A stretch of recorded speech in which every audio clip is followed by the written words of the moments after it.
بسم اللہ الرحمن الرحیم اللہم صلی علی محمد وعلی آل محمد وبارک وسلم۔ اللہ تبارک و تعالی نے انسان کو پیدا کیا اور انسان کی دونوں اقسام یعنی مرد کو بھی بنایا، عورت کو بھی بنایا، اور تقریباً ان دونوں کے برابر کے حقوق رکھے۔ ہر ایک پر فرائض بھی عائد کیے اور ہر ایک کے حقوق بھی دوسرے کے ساتھ متعلق کیے۔ بعضی چیزیں فطری ہوتی ہیں، فطرتاً کچھ حقوق مردوں کو زیادہ ملے اور فطرتاً جو ضروریات تھیں کچھ حقوق عورتوں کو زیادہ ملے۔ اب یہ کہنا کہ مرد کو آقا بنایا گیا ہے اور عورت کو اس کی باندی اور غلام بنایا گیا ہے، یہ اسلامی تعلیمات سے عدم واقفیت ہے۔ اللہ تبارک و تعالی نے مرد کو بھی حقوق بخشے ہیں، عورت کو بھی حقوق بخشے ہیں، اور یہ بھی نہیں کہ مرد کو اس پر بالکل اس درجے میں رکھا ہو کہ وہ اس کا آقا ہے، اس کو جو حکم دے، جیسا حکم دے، جس طرح بھی حکم دے وہ عورت پورا کرے، ایسا کچھ بھی نہیں ہے۔ کیونکہ ہم لوگ جہالت کے معاشرے میں رہ رہے ہیں، اسلام کو ہم نے پڑھا نہیں ہے، اسلام کا نام ہم فقط اس موقع پر لیتے ہیں جب اسلام کو بدنام کرنا ہو یا کوئی چیز اسلام کے کھاتے میں ڈالنی ہو۔ پھر ہمیں عورت بڑی مظلوم بھی نظر آتی ہے، معاشرہ بڑا مظلوم نظر آتا ہے، مرد کبھی ظالم نظر آتا ہے، کبھی معاشرے کی جو الگ سے تقسیم ہے۔ یعنی ہمارا بنیادی مسئلہ وہی ہے کہ ہم نے اسلام کو پڑھا ہی نہیں ہے، ہم نے اسلام کو سمجھا ہی نہیں ہے، اور بدقسمتی سے اسلام کے مد مقابل وہ طبقہ آ جاتا ہے جو مغرب زدہ ہے، مغرب کا پروردہ ہے۔ اس نے اسلام کو یوں سمجھیے کہ فقط بدنام کرنے کے لیے ہی رکھا ہوا ہے۔ وہ لوگ نام کے مسلمان ہیں، ان سے آپ کلمہ سنیں، ان سے نماز وغیرہ کے فرائض سنیں، ان دین کی بنیادی تعلیمات ان سے سن کے دیکھیں، معلوم کریں، ان کے لیے چیزیں بالکل نئی ہیں، گویا کہ اسلام ان کے لیے ایک اجنبی چیز ہے۔ ہاں، جب زبان درازی کرنی ہوتی ہے، جب بدنام کرنا ہوتا ہے، تانا زنی کرنی ہوتی ہے، تب انہیں اسلام یاد آ جاتا ہے۔ ابھی عورت مارچ کے حوالے سے مختلف قسم کی بحثیں چل رہی ہیں، تو کوئی شک نہیں کہ عورت اللہ تبارک و تعالیٰ کی ایک عظیم مخلوق ہے، اور مرد کے لیے عورت ایک عظیم عطیہ خداوندی ہے، عظیم نعمت ہے۔ مرد عورت کے بغیر اپنی زندگی کا تصور ہی نہیں کر سکتا، چاہے وہ عورت ماں کی شکل میں ہے، عورت بہن کی حیثیت سے ہے، عورت بیوی کے طور پر ہے، یا وہ عورت اس کی بیٹی کی صورت میں ہے۔ تمام حیثیتوں میں انسان عورت کے بغیر چل بھی نہیں سکتا اور عورت کو عزت دیے بغیر بھی نہیں رہ سکتا۔ یہ کاغذی باتیں ہیں، کتابوں کی باتیں ہیں، جو عورت مظلوم ہے، عورت کے ساتھ یہ ظلم روا رکھا گیا۔ معاشرے میں دیکھیں، جو باہر کے لوگ ہیں وہ ہمارا مخاطب نہیں ہے، شرفاء سے ہم مخاطب ہیں۔ جو شرفاء ہیں وہ اپنے اپنے گھروں کی کیفیت کو دیکھیں، وہ اپنے ماحول کو دیکھیں، اپنی رشتہ داریوں میں دیکھیں، ہمارے یہاں الحمدللہ عورت کو کتنی عزت دی جاتی ہے۔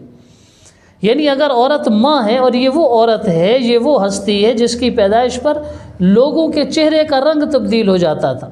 وَإِذَا بُشِّرَ أَحَدُهُم بِالْأُنثىٰ ظَلَّ وَجْهُهُ مُسْوَدًّا، لوگ شرم کے مارے کسی کو بتاتے نہیں تھے، لیکن اسلام نے اس عورت کو کتنا اونچا کیا، کتنا بلند کیا۔ قرآن کی تعلیم بتاتی ہے کہ وہ لوگ جنہوں نے زمانہ جاہلیت میں عورتوں کو زندہ دفنایا تھا، ناحق ان کا زندہ دفن کیا تھا، یہ گناہ کبیرہ ان کے کھاتے میں رہے گا، اور اللہ تعالیٰ قیامت کے دن بطور خاص اس گناہ کے بارے میں پوچھیں گے۔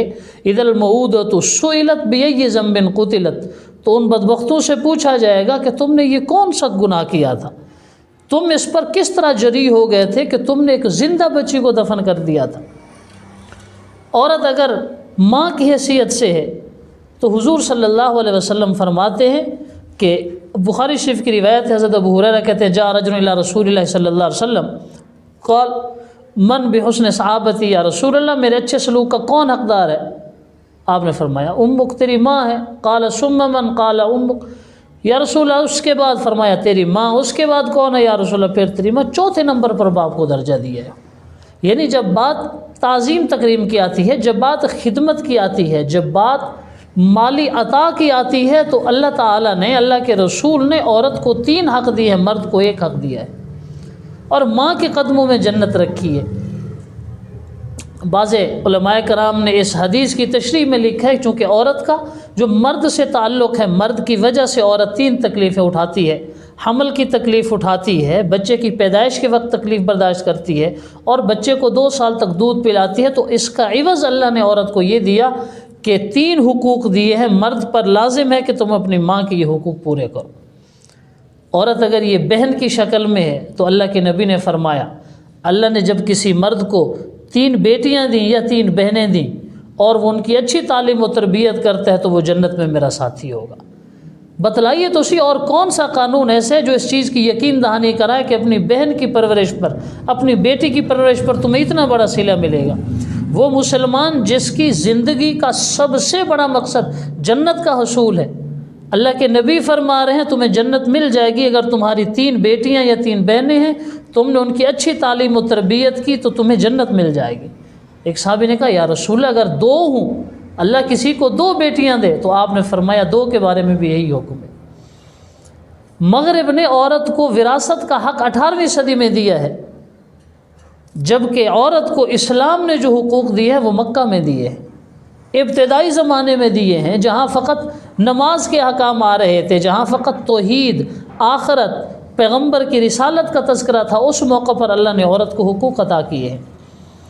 لوگ ڈھنڈورا پیٹتے ہیں جو عورت کو وراثت مرد سے آدھی ملتی ہے، بھائی آپ ذرا ڈیپلی دیکھیں تو صحیح اس کو، عورت مرد سے آدھی وراثت کب پاتی ہے؟ یہی عورت اپنے خاوند سے بھی تو وراثت پاتی ہے، یہی عورت اپنے بیٹے سے بھی تو وراثت پاتی ہے۔ فقط باپ والی وراثت کو دیکھ کر لوگوں نے شور مچانا شروع کر دیا کہ اس کو آدھی وراثت ملتی ہے۔ اگر ایک مرد کا اس کو تابع بنایا ہے تو کتنے اس کے مرد جو اس کے بیٹے ہیں ان کو اس عورت کا تابع بنایا ہے شریعت نے۔ پسند کی شادی کا اختیار شریعت نے دیا ہے، میں بڑی ذمہ داری کے ساتھ عرض کر رہا ہوں، عورت کو پسند کی شادی کا اختیار دیا ہے، تعلیم و تربیت کا حق دیا ہے عورت کو۔ باقی جو بازاروں میں آ رہی ہیں، جو مارچ کر رہی ہیں، یہ پلانٹڈ لوگ ہیں، یہ مغرب کے پروردہ ہیں، یہ عورتیں ہماری عورتوں کی نمائندہ ہیں ہی نہیں۔ شریعت تو کہتی ہے کہ اس طرح کی بے حیا عورتوں سے تو شریف عورت کو بھی پردہ کرنا چاہیے۔ یعنی یہ وہ عورتیں ہیں جو مغرب کے ایجنڈے پر آتی ہیں، ایلیٹ کلاس ہے، اکثر عورتیں وہ ہیں جو اپنا گھر بھی نہیں بسا سکیں، اور یہ ان باتوں کی طرف اشارے کرتی ہیں کہ جو ہمارے باحیا معاشرے کا علامت ہی نہیں ہے۔ ہمارا معاشرہ جن چیزوں کو قبول ہی نہیں کرتا۔ کوئی آدمی، میں پہلے بھی عرض کر چکا ہوں، میں شرفاء سے خطاب کر رہا ہوں، کوئی آدمی اپنی بیٹی کے ساتھ، اپنی بہن کے ساتھ وہ پوسٹر دیکھے تو صحیح جو ان مارچ والی عورتوں نے اٹھائے ہوتے ہیں، جو پلے کارڈز ان کے پاس ہوتے ہیں، اس کی جو ورڈنگز ہوتی ہے، اس کی جو سٹیٹمنٹ ہوتی ہے، کیا کوئی آدمی اپنی بیٹی کے ساتھ، اپنی ماں بہن کے ساتھ ان کو پڑھ سکتا ہے، ان کو دیکھ بھی سکتا ہے؟ جو کچھ اس میں سلوگنز درج ہوتے ہیں۔ اسی لیے میری بہنوں کو، میری ماؤں کو، میری بیٹیوں کو اللہ تبارک و تعالیٰ نے جو عزت دی ہے، دین اسلام نے جو عزت دی ہے، اس کا کوئی بھی بدل نہیں ہے۔ یہ دنیا میں بھی ہے اور آخرت کی نعمتیں بھی اللہ نے بے شمار رکھی ہیں۔ باقی پروپیگنڈے کے اعتبار سے ہم جتنا بھی اسلام کو بدنام کرنا چاہیں، یہ اپنی آخرت تباہ کرنے والی باتیں ہیں، ورنہ اسلام نے تو اتنے حقوق دیے ہیں کہ اگر ہم یہ ساری زندگی بیان کرتے رہیں، عورت کا سر تب بھی اسلام کے اس احسان کے آگے جھکا رہے گا۔ السلام علیکم۔